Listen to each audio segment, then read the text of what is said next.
नमः श्रीवर्धमानाय निर्धूतकलिलात्मने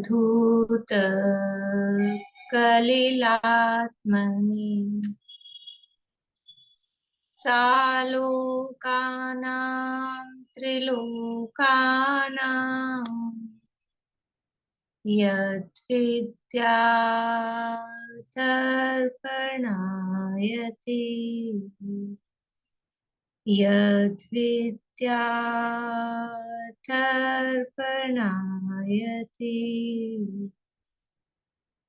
सकल पाप मल प्रक्षालक श्रीवर्धमान को करुणामय लोकालोक प्रकाशित करने जिनकी विद्या है दर्पण जिनकी विद्या है दर्पण।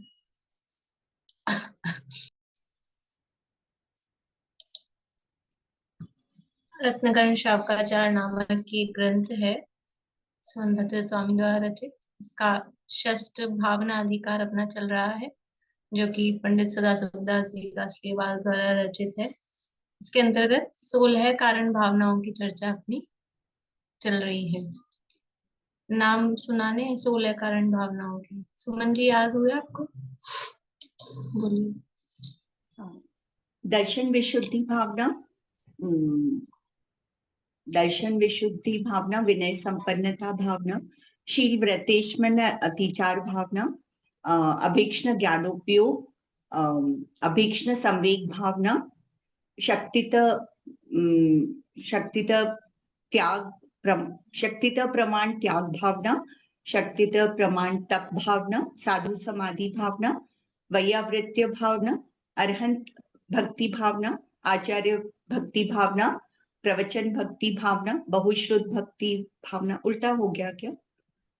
पहले बहुश्रुत फिर प्रवचन। बहुश्रुत भक्ति भावना, प्रवचन भक्ति भावना, आवश्यक अपरिहानी भावना, फिर सन्मार्ग प्रभावना भावना, और फिर प्रवचन वत्सलत्व भावना। बढ़िया। ये 16 कारण भावनाएं हैं। इसमें से हमारी चर्चा चल रही है 7वीं शक्तितः तप भावना की। शक्ति प्रमाण तप, जो अंतरंग तप हो अथवा बहिरंग तप हो, शक्ति के अनुसार तप करना और तप करने की भावना रखना। भावना की बात कही है यहाँ।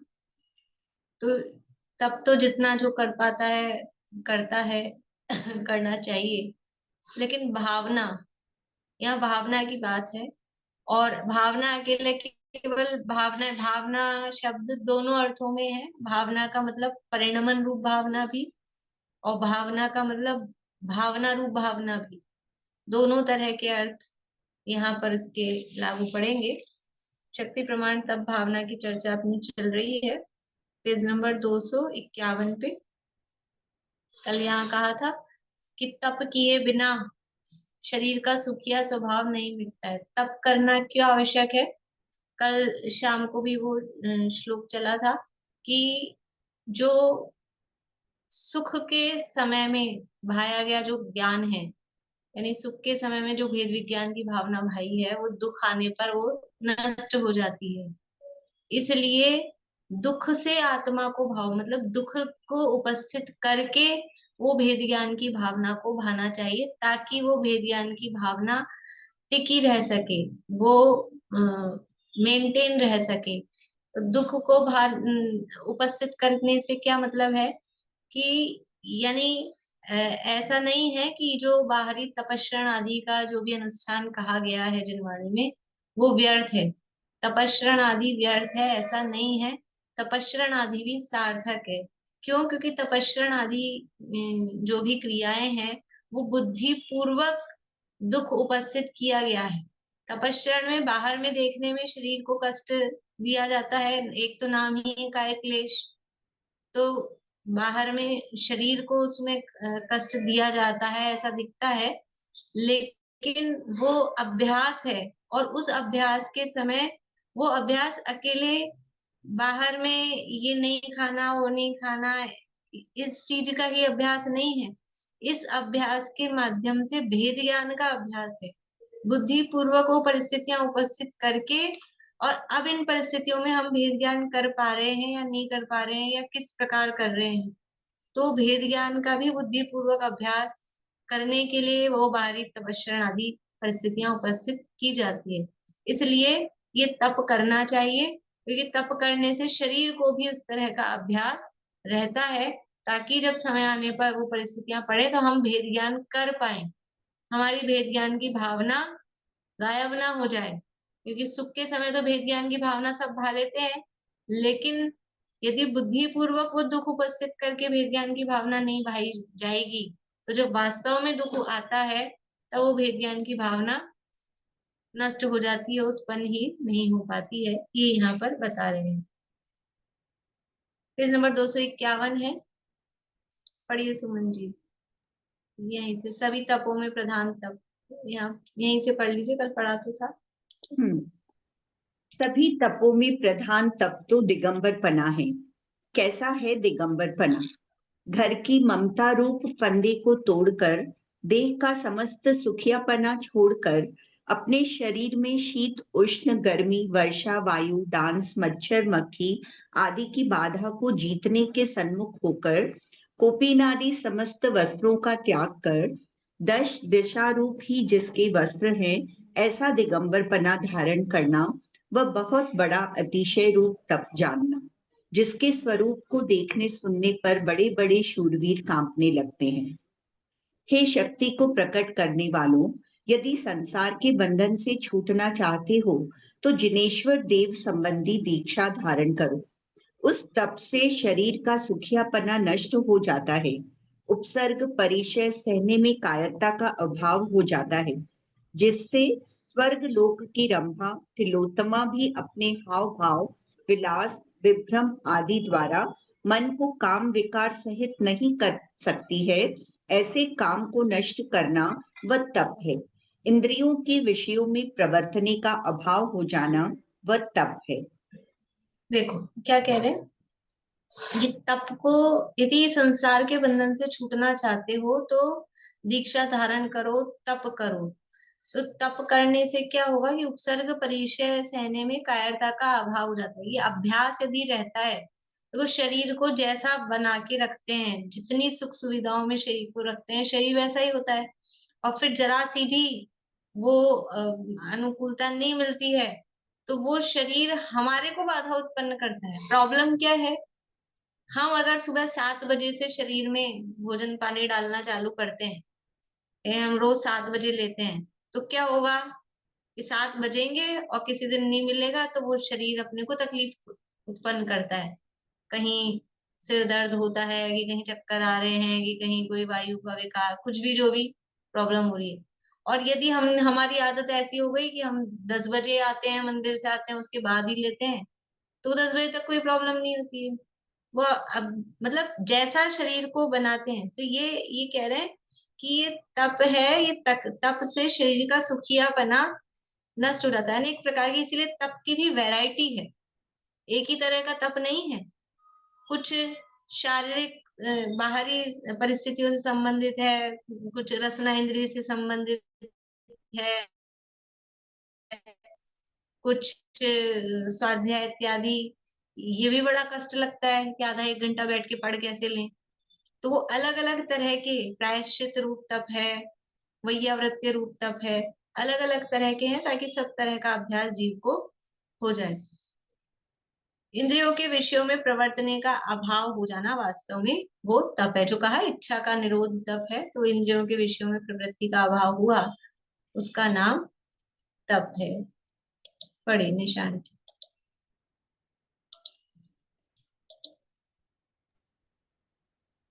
हे शक्ति को प्रकट करने वालों, यदि संसार के बंधन से छूटना चाहते हो तो हो गया, ये हो गया, अगला वाला। दोनों प्रकार के परिग्रह में इच्छा का अभाव हो जाना वह तप है।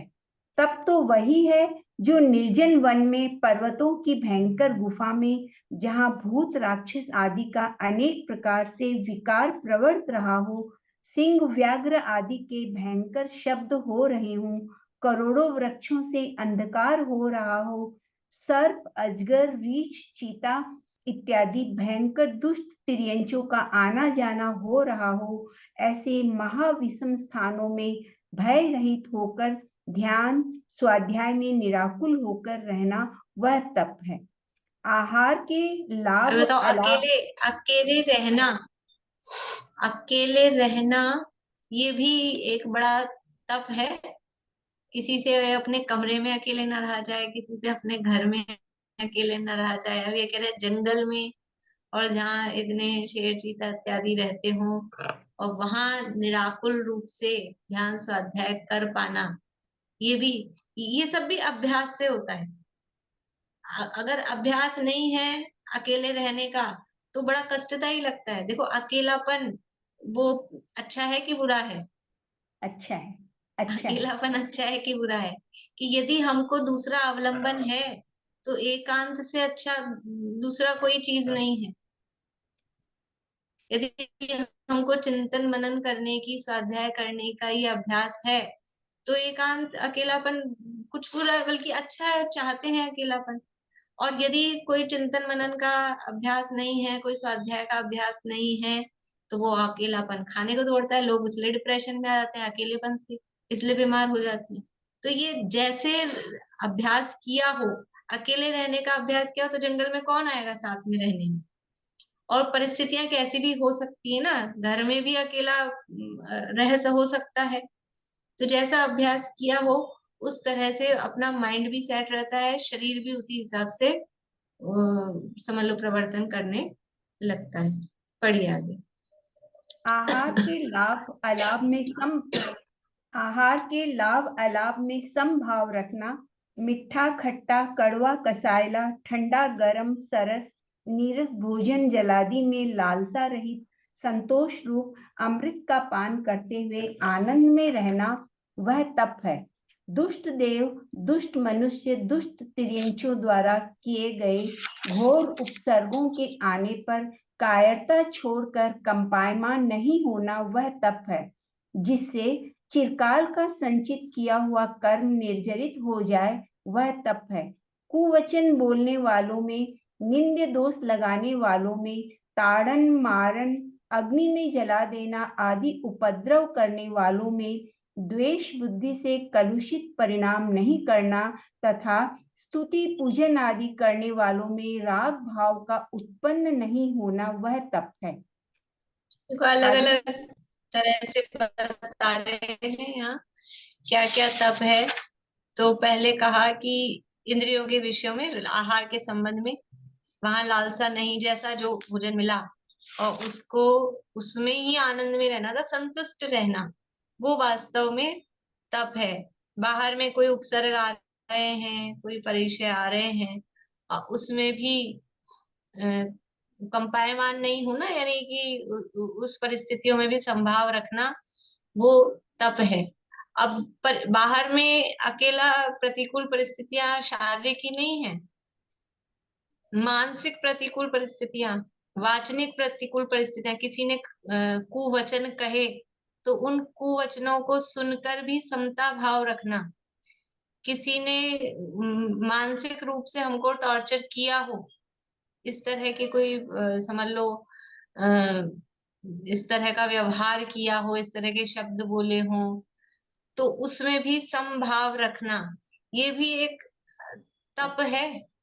जो उसमें समझ लीजिए परीक्षाओं में है ना, कि कोई सत्कार पुरस्कार नहीं कर रहा है अथवा कर रहा है, याचना परिचय है और अलाभ परिचय है, इस तरह के ये परीक्षाओं को जीतना, ये भी कहने में वो परिचय है, लेकिन वो भी एक प्रकार का तप है, वो यहाँ पर कह रहे हैं।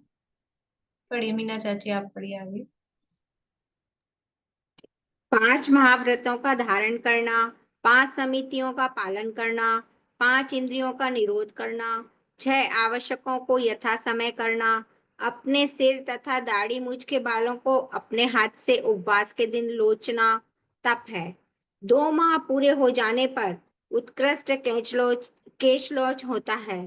3 माह पूरे हो जाने पर मध्यम, 4 माह पूरे हो जाने पर जघन्य केशलोच कहलाता है, वह भी तप है। अन्य भेषजों के समान प्रतिदिन केश लॉन्च नहीं करते हैं। शीतकाल, देखो क्या ग्रीष्मकाल, कह रहे हैं, मतलब जो मुनिराजों की बात चल रही थी, मुनिराजों के जो 28 मूल गुण है, 5 महाव्रत, 5 समिति, 5 इंद्रिय विजय, 6 आवश्यक, इसके अलावा केशलोच, ये सब भी तप है। मतलब मुनिराजों के जो मूल गुण है, वो मूल गुणों का पालन करना। क्यों? क्योंकि तप का स्वरूप क्या है, तप की परिभाषा क्या है? इच्छा का निरोध। तो इन सब में भी इच्छा का निरोध हो रहा है। केशलोच करना तो 2 महीने में उत्कृष्ट होता है, 3 महीने में मध्यम और 4 महीने में जघन्य केशलोच होता है। अर्थात यानी ये अपने हाथों से अपने सिर के राड़ी मुछ के बालों को उखाड़ना, वो भी एक बड़ा तप है। और अन्य भेषियों के समान प्रतिदिन प्रतिदिन केशलोच वो श्रृंगार का प्रतीक है। देखो, रोज रोज बाल बनाना, शेविंग करना, वो श्रृंगार का प्रतीक है, अपने शरीर को सजाने का है। और 2 महीने में, 3 महीने में अथवा 4 महीने में क्यों करते हैं? कि वहां प्रयोजन, एक तो श्रृंगार का प्रयोजन नहीं है, और जीवों की उत्पत्ति उसमें ना हो। क्योंकि जो अगर बाल बढ़ जाते हैं और अस्नान व्रत के धारी हैं, तो उनमें जीवों की उत्पत्ति होने की संभावना रहती है। तो वो इस तरह से केशलोच करते हैं कि ऐसा नहीं है कि ये एक रह गया तो इसे एक ही एक बुरा लग रहा है, इस एक को निकाल दो, यहाँ 2-4 ये अलग खराब दिख रहे हैं। बस वो अपने हाथों से बालों को लोच करते हैं। और आप लोगों ने सुना होगा कि तीर्थंकर आदि जब केशलोच करते हैं, दीक्षा लेते हैं, तो पंचमुष्टि, कि 5 बार की मुट्ठी में जितने बाल आ गए उतने वो लोच करते हैं। वहां प्रयोजन क्या है? कि प्रयोजन है हिंसा से निवृत्ति, जीवों की उत्पत्ति उसमें नहीं हो, इसलिए केशलोच कर रहे हैं। अब कुछ बच गए हैं, कुछ कहीं रह गए हैं, कहीं नहीं रहे हैं, तो वो उसको बराबर प्रॉपर करना, वो श्रृंगार का प्रतीक है। ये यहाँ 1-2 बाल रह गए, ये अच्छे नहीं लग रहे, ये 2 को क्यों छोड़ दिए, ये भी हटा दो तो पूरा एक सा लगे, ऐसा प्रयोजन नहीं रहता है। तो वहां श्रृंगार का प्रयोजन नहीं है, जीव रक्षा का ही प्रयोजन है। तो 2 महीने में करना वो उत्कृष्ट है, क्योंकि उसमें भी लोच करने में कष्ट होता है। तो 2-2 महीने में कर रहे हैं तो वो उत्कृष्ट केश लोच है, 3 महीने में कर रहे हैं तो मध्यम, और 4 महीने में तो करना ही करना है। वो जघन्य केश लोच की बात यहाँ पर बताई गई है। इसी तरह आगे भी ये मुनिराजों के मूल गुणों से संबंधित ही बात बता रहे हैं। पढ़िए मीना चाचा। शीतकाल, ग्रीष्मकाल, वर्षा काल में नग्न रहना, यावजीवन स्नान नहीं करना, जमीन पर शयन करना, अल्प निद्रा लेना, दांतों का अंगुली से भी मंजन नहीं करना, एक बार खड़े खड़े ही रस नीरस स्वाद छोड़कर थोड़ा भोजन करना, इस प्रकार 28 मूल गुणों को अखंड पालन करना, वह भी बड़ा तप है। इन मूल गुणों के प्रभाव से घातीय कर्मों का नाश कर केवल ज्ञान प्राप्त कर मुक्त हो जाते हैं। हे ज्ञानी जनों, यह तप धर्म का अंग है। तप की निर्विघ्न प्राप्ति के लिए इसका स्तवन पूजन करके महान अर्घ उतारण करो। तप के द्वारा दिखने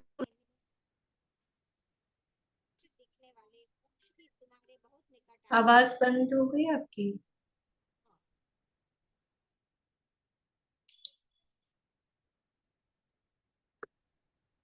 हाँ, तप के द्वारा दूर कर रहने वाला तथा अत्यंत परोक्ष दिखने वाले मोक्ष भी नेटवर्क स्लो है आपका, चलिए कोई बात नहीं। देखो अब आगे भी ये जो 7 शेष गुण है उनकी बात कर रहे हैं। स्नान, मंजन नहीं करना, जमीन पर शयन करना, खड़े खड़े एक बार आहार लेना, अल्प भोजन करना, ये सब तप के ही स्वरूप है। यानी देखो कितना व्यापक अर्थ तप का बता रहे हैं। पूरे 28 मूल गुण हैं वो तप के अंतर्गत शामिल कर रहे हैं। अकेले जो 6 अंतरंग और 6 बहिरंग वही तप है, ऐसा नहीं है। पूरे के पूरे 28 मूल गुण वो तप के रूप में यहाँ बताए जा रहे हैं। क्यों? क्योंकि तप का जो अर्थ है वो अत्यंत व्यापक है, इच्छा का निरोध। और इन सब कार्यों में इच्छा का निरोध हो रहा है। भूमि पर शयन कर रहे हैं, कि स्नान नहीं कर रहे हैं, कि दंत धोवन का त्याग है, ये सब क्या है? इन सब में इच्छाओं का निरोध है, इसलिए ये सब भी तप है। और फिर कह रहे हैं ये तप धर्म का अंग है। देखो तप है ये 16 कारण भावनाओं में, जो कि उत्कृष्ट शुभ भाव है। 16 कारण भावनाएं उसमें ये शक्ति तय तप दिया। 10 धर्मों में उत्तम तप नाम का धर्म वो धर्म के रूप में दिया। तो ये तप कितना महत्वपूर्ण है कि ये शुभ भाव रूप भी है और ये धर्म रूप भी है। दोनों रूप से ये संवर्ण निर्जरा का कारण है और शुभ भाव रूप होने से शुभाश्रव का भी कारण है। इस प्रकार से ये तप को अपने शक्ति प्रमाण करना ही चाहिए। बोलिए रेखा। मैम यहाँ पे जैसे बोला है कि उपवास के दिन लोचन करते हैं मुनिराज, और अपने को जैसे सब मना करते हैं कि उपवास के दिन ऐसा कुछ करना नहीं चाहिए, ये नहीं करना चाहिए, वो नहीं करना चाहिए, और महाराज जी उपवास के दिन लोच करते हैं, ऐसा देखो अपने अपने तो ये जो भाव रहते हैं वो श्रृंगार के भाव हैं। अगर हम ऐसा कर रहे हैं कि कटिंग करा रहे हैं उपवास के दिन या शेविंग कर रहे हैं उपवास के दिन, तो वहां श्रृंगार का भाव है। जो गृहस्थों में ये रहता है ना, इसलिए वहां श्रृंगार का त्याग करते हैं, इसलिए उपवास के दिन उसका निषेध करते हैं। और यहाँ जो है कि मुनिराज जो लोच करते हैं, तो ऐसा भी है कि वो जिस दिन लोच करते हैं उस दिन उपवास करते हैं। इसको इधर से लें कि केशलोच जिस दिन करते हैं उस दिन वो उपवास करते हैं, क्योंकि देखो आरंभ तो है ना, केशलोच कर रहे हैं तो कुछ ना कुछ जो भी सूक्ष्म जीव इत्यादि वहां पर हैं उनकी विराधना होती ही है।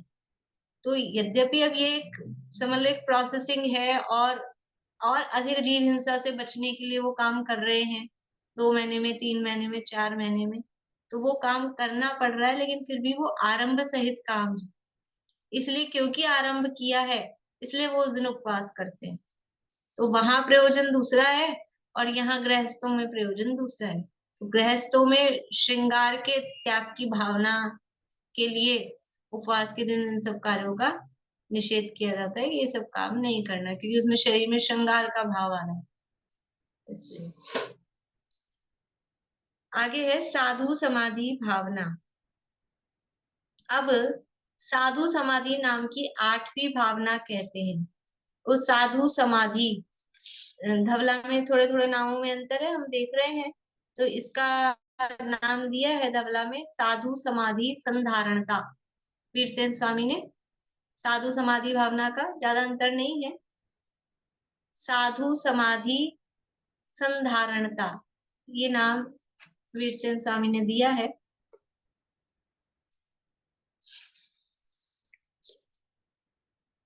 उस साधु समाधि का मतलब क्या है? शब्द से क्या लगता है? साधुओं को समाधि कराना। कि साधुओं को समाधि कराना, इससे हमारा को क्या खास लाभ होगा? यहाँ साधु समाधि भावना का अर्थ क्या है कि साधुओं के समान समता भाव स्वयं धारण करें, ऐसी भावना। और फिर साधुओं को जो दुनिया में जिसे समाधि कहा जाता है, वो समाधि के में भी निमित्त बनना वो, और स्वयं पहला प्रयोजन क्या है कि स्वयं साधुओं के समान समता भाव धारण करें, ऐसी भावना वो साधु समाधि भावना है। और ऐसे समता भाव में दूसरों के भी ऐसे समता भाव में निमित्त बने, उसका नाम भी साधु समाधि भावना है। तो उदाहरण दे रहे हैं, देखिए। जैसे भंडार में लगी हुई आग को गृहस्थ अपनी उपकारी वस्तुओं का नाश होना जानकर बुझाता ही है, क्योंकि अपनी उपकारी वस्तुओं की रक्षा करना बहुत आवश्यक है। अपने घर में आग लग गई हो, अपने भंडार में स्टोर में आग लग गई हो, तो क्यों बुझाना है उस आग को? क्योंकि जो हमारी हमारी उपकारी यानी हमारी प्रिय वस्तुएं हैं या जो हमारे लिए उपयोगी वस्तुएं हैं, उनको उनकी रक्षा करना वो आवश्यक है। अपना रुपया पैसा धन दौलत संपत्ति हो तो उसकी रक्षा करना आवश्यक है, नहीं तो फिर क्या होगा उसके बिना यहाँ लोक व्यवहार में, जीवन में उनकी रक्षा वो करना बहुत आवश्यक है। उसी प्रकार व्रत शील आदि अनेक गुण सहित जो व्रती संयमी को किसी कारण से विघ्न आ जाए, तो विघ्नों को दूर करके व्रतशील की रक्षा करना वह साधु समाधि है। देखो घर में अपने लिए क्या वैल्यूएबल है कि रुपया पैसा सोना चांदी हीरे जवाहरात, वो गृहस्थ दशा में वो महत्वपूर्ण दिखते हैं।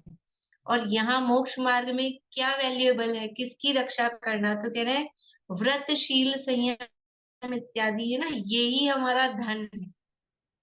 तो जैसे अगर आग लग जाए, तो आग लग जाए तो सबसे पहले क्या क्या चीज बचाने की कोशिश करते हैं अपन? आग लग जाए तो घर में पतंगे रखी हो, उनको बचा ले पहले, कह रहे पतंगे नहीं जल जाए। किसको किसको बचाने की कोशिश करते हैं? आग लग जाए तो जहां जो अपनी तिजोरी है, जहाँ कैश रखा है कि सोना चांदी रखे हैं, निकल के भागना पड़े तो क्या निकल के लेके भागेंगे?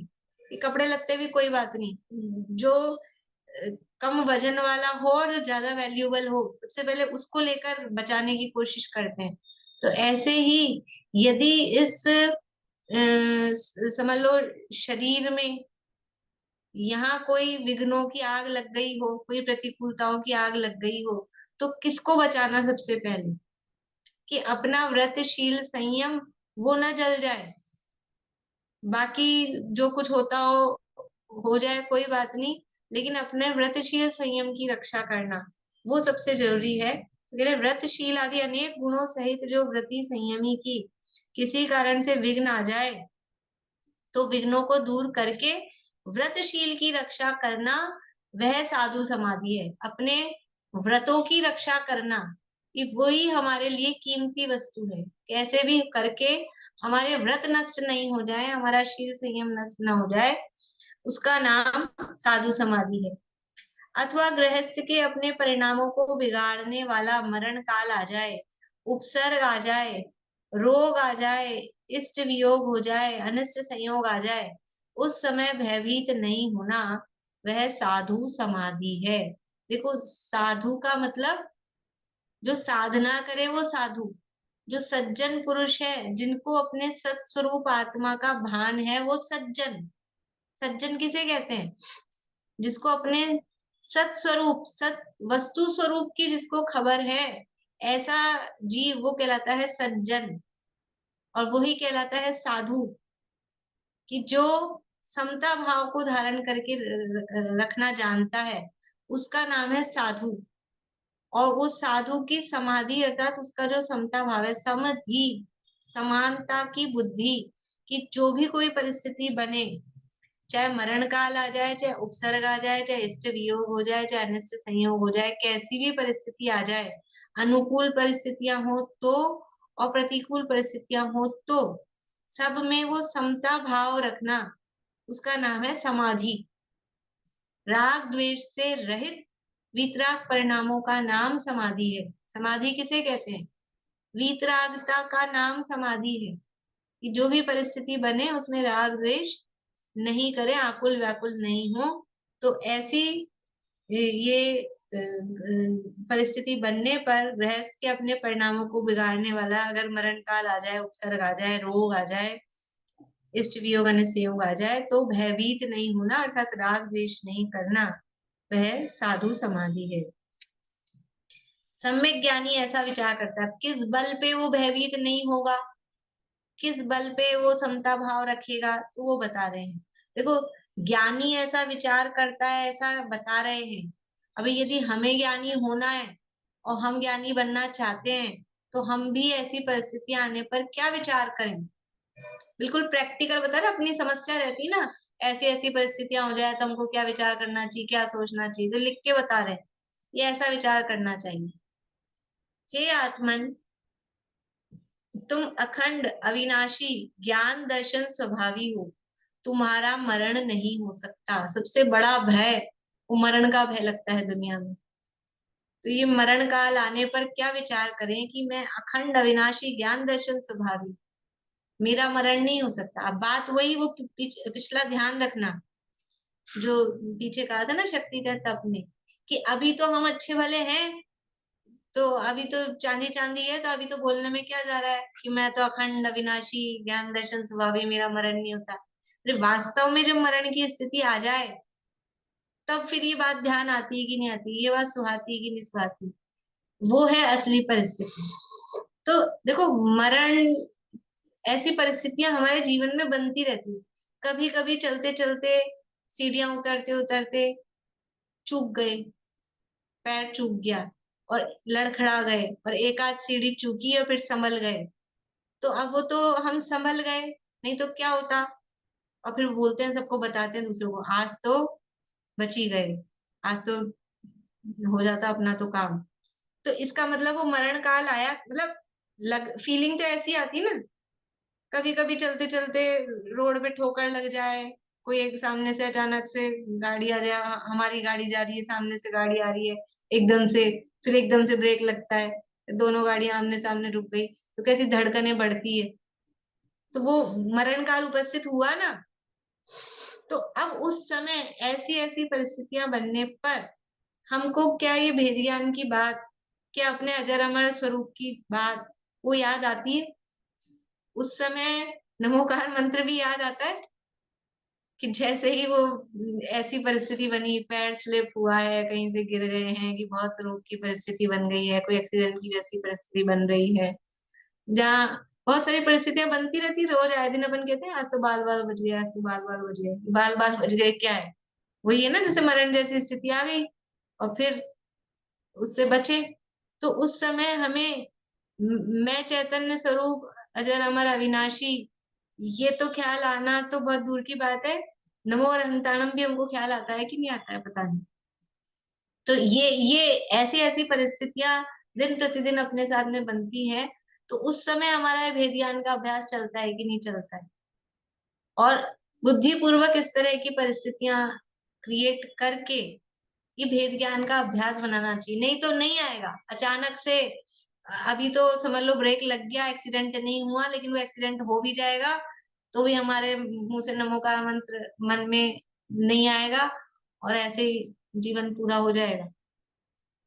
तो वो कब याद आएगा कि हमेशा चलेगा ना, तब आएगा। बुद्धिपूर्वक सोचे कि अब मैं मरने वाला हूँ तभी मैं नमोकार मंत्र याद करूंगा, तब उस समय कहाँ विचार रहता है, वो तो तुरंत होता है काम।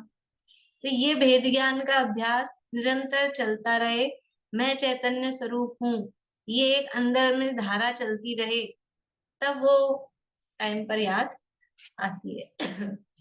हे आत्मन, तुम अखंड अविनाशी ज्ञान दर्शन स्वभावी हो, तुम्हारा मरण नहीं हो सकता। ये तुम्हारा तुम्हारा वो कह रहे हैं, ये मेरा लगाना, मेरा मरण नहीं हो सकता है, जो उत्पन्न हुआ है वह नष्ट होगा। देखो मरण कल भी, अभी प्रकरण 1 से चल रहे अपने सुबह शाम के थोड़े, वो बेला भाभी पूछ रहे थे शाम को कि फिर मरता कौन है? जिससे हम प्रेम करते हैं वो तो पड़ा हुआ है, शरीर तो यहाँ, और जो दिखता नहीं है वो जो चला गया है वो तो दिखता नहीं है, वो मरा भी नहीं है। फिर मरण होता क्या है? मरण चीज क्या है? कह रहे हैं जो उत्पन्न हुआ है वो नष्ट होता है, जिसका जन्म होता है उसका मरण होता है। जन्म किसका हुआ? जीव का जन्म नहीं होता, और पुद्गल द्रव्य का भी जन्म नहीं होता। पर ये जो पर्याय है, ये असमान जाति द्रव्य पर्याय, मनुष्य जिसे कहा जा रहा है, तिर्यंच जिसे कहा जा रहा है, देव जिसे कहा जा रहा है, ये पर्याय का जन्म होता है, पर्याय नवीन उत्पन्न होती है। तो ये मरण भी क्या है कि ये जो दो द्रव्यों का संयोग हुआ था, एक जीव और एक पुद्गल का, इनके संयोग के वियोग का नाम मरण है, उस पर्याय के नष्ट होने का नाम मरण है। जीव नहीं मरता है, पर्याय बदलती है, तो जो उत्पन्न हुआ है वह नष्ट होगा। पर्याय का विनाश होता है, चैतन्य द्रव्य का विनाश नहीं होता।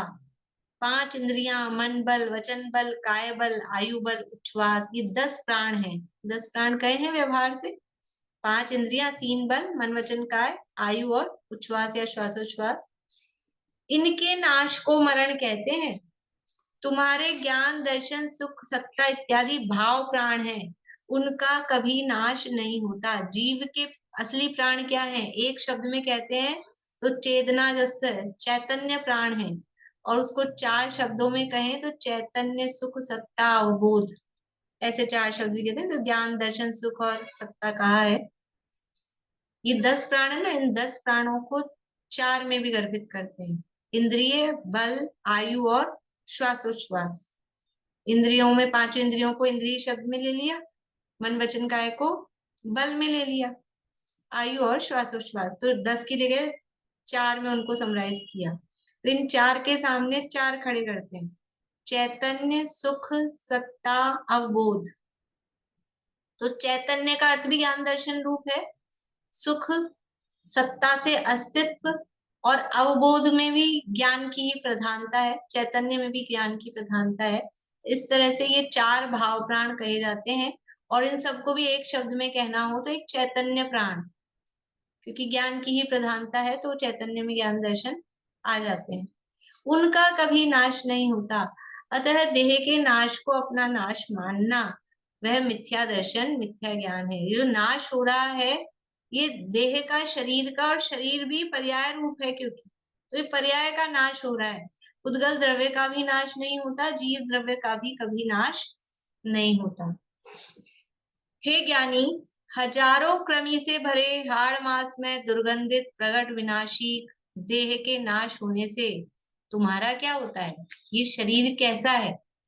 ये हाड़ मास में दुर्गंधित, हजारों क्रमी से, कितने इसमें बैक्टीरिया की मतलब वो सब भरे हुए हैं, कैसा दुर्गंधित है। अरे इसका नाश हो भी गया तो अपना क्या होता है? तुम तो अविनाशी ज्ञान में हो। यह मृत्यु तो बड़ी उपकारी मित्र है, जो तुम्हें सड़े गले शरीर में से निकालकर देव आदि की उत्तम देह धारण कराती है। यदि मृत्यु मित्र नहीं आता तो इस देह में अभी कब तक और रहना पड़ता। रोग तथा दुखों से भरे शरीर में से कौन निकालता? तो समाधि मरण पाठ में है, मृत्यु मित्र उपकारी तेरो या जग के माही, ऐसे ऐसी पंक्तियां उसी के भाव हैं, समझ लो कि तो ही निकाले दुर्गति पंथ सहाय, ऐसे ऐसे शब्द है ना उसमें। तन पिंजर से तो ही निकाले, ये शरीर रूपी पिंजरा है, इस पिंजरे में जीव बंद है। तो पिंजरे में बंद है इसका मतलब क्या? देखो, इस पिंजरे में बंद है, मृत्यु आएगी तो जीव पिंजरे से छूट जाएगा क्या? दूसरा पिंजरा मिलेगा, एक जेल में से निकलेगा दूसरा जेल मिलेगा। ये शरीर को अपना मानेगा तो एक शरीर छूटने पर भी पुनः पुनः देह धारण करेगा। समाधि तंत्र में आया ना श्लोक, एक शरीर छूट जाता है फिर भी नया छूटता तो है शरीर, उसकी तो अपनी स्थिति है जितना टाइम है, लेकिन ये फिर नया शरीर मिलता है।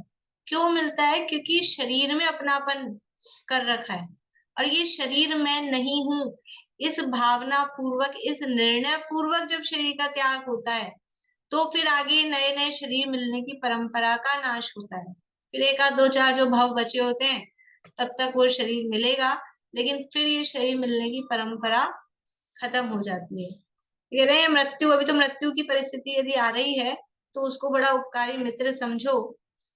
रोग तथा दुखों से भरे शरीर में से कौन निकालता? समाधि मरण करके आत्मा का उद्धार कैसे होता? व्रत तप संयम का उत्तम फल मृत्यु नाम के मित्र के उपकार के बिना कैसे पाता?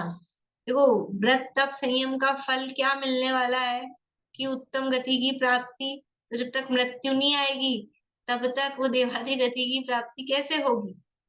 इसलिए कह रहे हैं, देखो सोचने का तरीका है, पॉजिटिव थिंकिंग बता रहे हैं कि मृत्यु तो आएगी ही आएगी। 100% श्योर है कि नहीं ये बात? इस भाव में तो अभी तो कोई भी मोक्ष की प्राप्ति करने वाला है नहीं प्रैक्टिकली, तो मृत्यु तो आएगी आएगी। तो अब उस मृत्यु को हम रो रो के स्वीकार करें या इस तरह के विचार पूर्वक वीरता से उस मृत्यु को स्वीकार करें कि मरण तो आएगा ही। तो फिर कह रहे हैं कि अच्छी बात है ना, ये मरण हमारा उपकारी है, आत्मा का उद्धार करने वाला है। हम जो व्रत तप संयम कर रहे थे उसका जो फल स्वर्ग आदि की प्राप्ति होनी है वो मृत्यु के बिना कैसे मिलेगी? बोलते मरे बिना स्वर्ग नहीं मिलता, तो स्वर्ग की प्राप्ति चाहिए, मरे बिना कैसे होगी? तो मृत्यु तो हमारा उपकार कर रही है। इस तरह की थोड़ा पॉजिटिव थिंकिंग क्या बता रहे हैं। पाप से कौन भयभीत होता? मृत्यु रूप कल्प वृक्ष के बिना चार आराधनाओं की शरण ग्रहण कराकर संसार रूप कीचड़ में से कौन निकालता? जिनका चित्त संसार में आसक्त है तथा देह को अपना रूप जानते हैं उन्हें मरण का भय होता है। जो शरीर को अपना रूप जानते हैं ना, संसार में ही जिनकी आसक्ति है और ये शरीर ही मैं हूं, उनको मृत्यु का डर लगता है।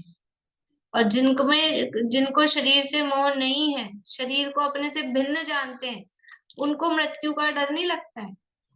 देखो, जिसको पहले से ही ये पता है, जैसे कोई ऑफिसर वगैरह होते हैं ना, ट्रांसफर होते रहते हैं, तो गवर्नमेंट से उनको मिला, बंगला मिला रहने के लिए, तो उनको पता है ये अपना नहीं है, 2 साल के लिए कि 5 साल के लिए, जैसा भी जिसका टाइम पीरियड होता है उतने समय के लिए ये मिला है। तो उसके बाद में जब ट्रांसफर का ऑर्डर आता है, उनको कितना दुख होता है, कितना दुख होता है कि वो दुखी जो पहले से स्वीकार करके बैठा है कि मुझे तो 5 साल के लिए ही ये बंगला मिला है, तो 5 साल बाद मुझे यहाँ से छोड़ के जाना ही है, फिर ट्रांसफर होना होता है तो कोई टेंशन नहीं होती उसको, जाना ही है। लेकिन जो वो 5 साल के लिए मिला था बंगला, और उसी को वो अपना मान के कि ये तो मेरा ही हो गया, और अब यहाँ से निकलना पड़ रहा है, ट्रांसफर हो रहा है, फिर वो परेशान होता है, फिर वो दुखी होता है। यहाँ कह रहे हैं कि जो देह को अपना रूप जानते हैं उन्हें मरण का भय होता है। सम्यक दृष्टि अपने स्वरूप को देह से भिन्न जानकर भयभीत नहीं होते, उन्हीं के साधु समाधि होती है। शरीर से भिन्न जो अपने आप को जानते हैं तो उनको फिर मरण का डर नहीं होता।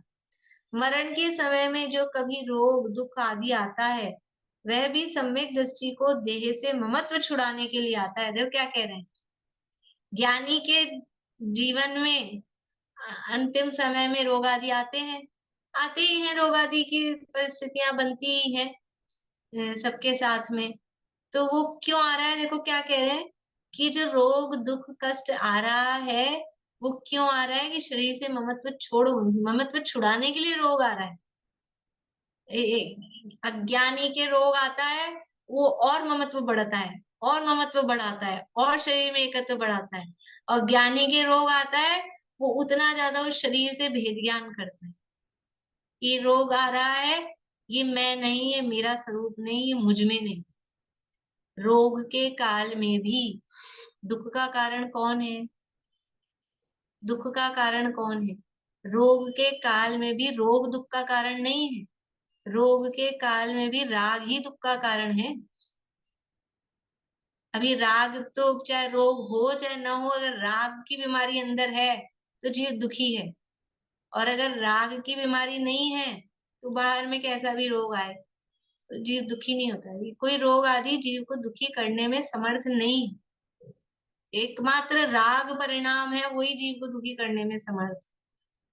तो ये बहुत अच्छा पैराग्राफ है, इसलिए मैं खुद ही पढ़ रही हूँ धीरे धीरे इसको। मतलब पॉजिटिव थिंकिंग, किस तरह के विचार हम करें, क्या सोचें, ये यहाँ बता रहे कि मरण के समय में जो कभी रोग दुख आदि आता है, वह भी सम्यक दृष्टि को देह से ममत्व छुड़ाने के लिए आता है, त्याग संयम आदि के सन्मुख कराने के लिए आता है। हम तो मरण के समय रोग आ जाए तो जो त्याग संयम धारण किया उसको और छोड़ देते हैं कि अभी तो ऐसी परिस्थिति बन गई, अभी तो छोड़ो, अभी तो ले लो, अभी तो खा लो। और ये कह रहे हैं कि ये ज्ञानी के अगर ये रोग आदि की परिस्थिति आ रही है, वो त्याग संयम के सन्मुख कराने के लिए आती है। प्रमाद को छुड़ाकर सम्यक दर्शन आदि 4 आराधनाओं में दृढ़ता कराने के लिए आता है। कितना अच्छे यानी विचार अपने को, मतलब ये कुछ कुछ स्थल अपने को ध्यान रखने चाहिए कि कभी कभी अगर अपने परिणाम शिथिल हो रहे हो तो क्या खोल के पढ़ें। ऐसा लगता है ना भी क्या पढ़ लें, क्या वापस से रिकॉल कर लें, रिवाइज कर लें। तो ये बहुत अच्छा है साधु समाधि भावना का प्रकरण। बोलिए निशान। यदि किसी को संबोधन भी देना हो ना तो इसमें से बहुत कुछ निकल के आ रहा है। हाँ बिल्कुल, बहुत अच्छा संबोधन है इसमें। संबोधन भी, कोई अपने घर में कभी ऐसी परिस्थितियां बन रही हो, किसी अभी के मम्मी परिणाम। बीमार है, माँ बीमार है। अच्छा, हाँ तो उनको सुना सकते हैं आप ये, बिल्कुल। अपने को मतलब ये अपनी रहती है ना, एक जिज्ञासा रहती है क्या सुनाएं किसी को।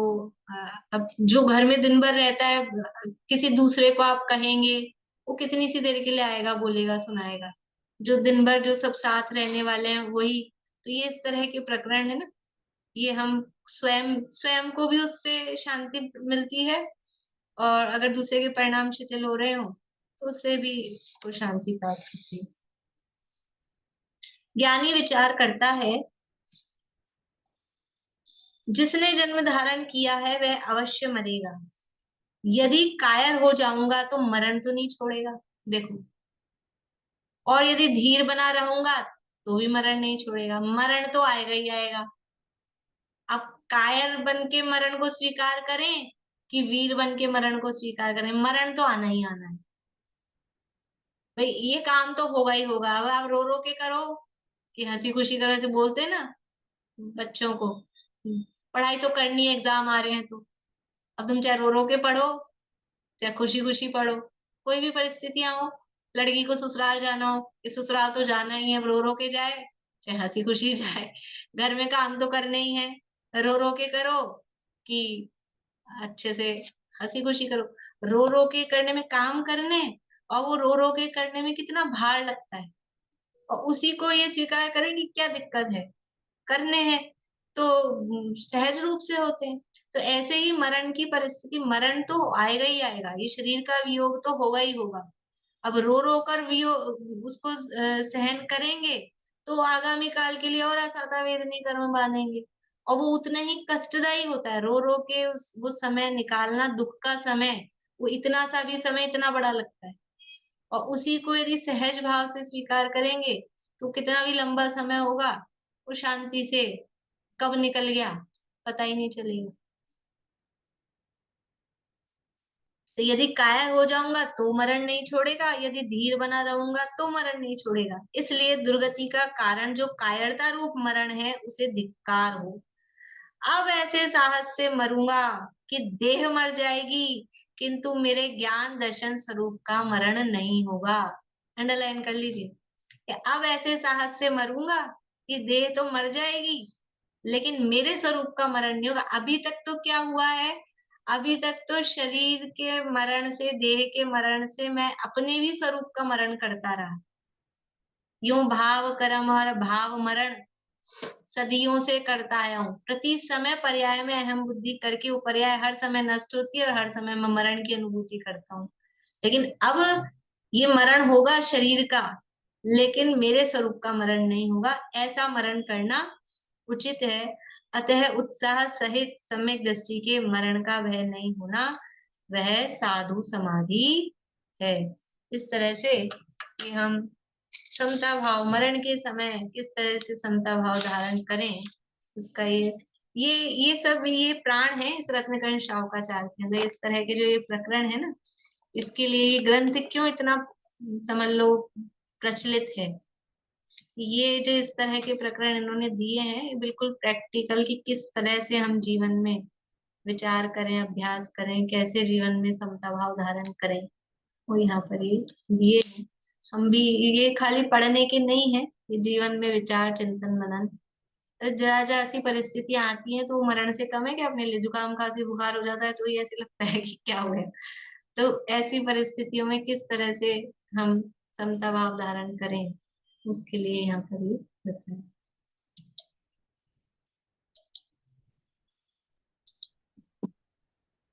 रत्नात्रय मुक्ति का मार्ग है अद्भुत, चैतन्य रत्नाकर अद्भुत से अद्भुत।